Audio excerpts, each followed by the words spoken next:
হায়দ্রাবাদের বিপক্ষে চেন্নাইয়ের সম্ভাব্য একাদশ প্রকাশ। আছেন মুস্তাফিজুর রহমান। আসুন জেনে নেই বিস্তারিত। ইন্ডিয়ান প্রিমিয়ার লিগের ম্যাচে সানরাইজার্স হায়দ্রাবাদকে ঘরের মাঠে আতিথ্য দেবে চেন্নাই সুপার কিংস। শুরুটা দারুণ করলেও সর্বশেষ 2 ম্যাচে হেরে চাপে পড়েছে ধোনি মুস্তাফিজরা। প্লে অফ স্বপ্ন টিকিয়ে রাখতে হায়দ্রাবাদের বিপক্ষে জয়ের বিকল্প নেই চেন্নাইয়ের। রোববার 28 এপ্রিল বাংলাদেশ সময় রাত 8টায় শুরু হবে ম্যাচটি।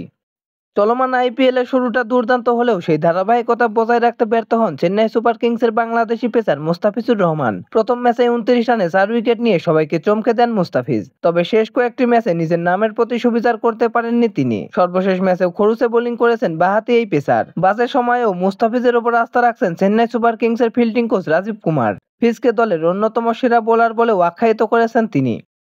পরিসংখ্যান হিসেবে হায়দ্রাবাদের বিপক্ষে ঘরের মাঠে আজকে ফেভারিট হিসেবেই নামবে চেন্নাই। এখন পর্যন্ত সব মিলিয়ে চেন্নাই হায়দ্রাবাদ মোট 20 বার মুখোমুখি হয়েছে, যেখানে 14 বার জয়ের দেখা পেয়েছে চেন্নাই। ঘরের মাঠেও সফরকারীদের বিপক্ষে স্বাগতিকদের রয়েছে অবিশ্বাস্য রেকর্ড। দুই দলের গুরুত্বপূর্ণ এই লড়াইকে সামনে রেখে চেন্নাইয়ের সম্ভাব্য একাদশ প্রকাশ করেছে ক্রিকইনফো। গত ম্যাচে খরুচে বোলিং করা মোস্তাফিজকে একাদশে রেখেছে তারা। চেন্নাইয়ের মাঠ হওয়ায় ফিজের একাদশে থাকার সম্ভাবনাই বেশি। চেন্নাইয়ের সম্ভাব্য একাদশ: ঋতুরাজ গাইকোয়াড অধিনায়ক, আজিঙ্কা রাহানে, ডেরিল মিচেল, রবীন্দ্র জাদেজা, শিবম ডুবে, মঈন আলী, মহেন্দ্র সিং ধোনি, দীপক চাহার, তুষার দেশপান্ডে, মুস্তাফিজুর রহমান, মাতিসা পাথিরানা ও শার্দুল ঠাকুর। তো দর্শক বন্ধুরা, খেলাধুলার সকল আপডেট সবার আগে পেতে চ্যানেলটি সাবস্ক্রাইব করে পাশে থাকুন। ধন্যবাদ।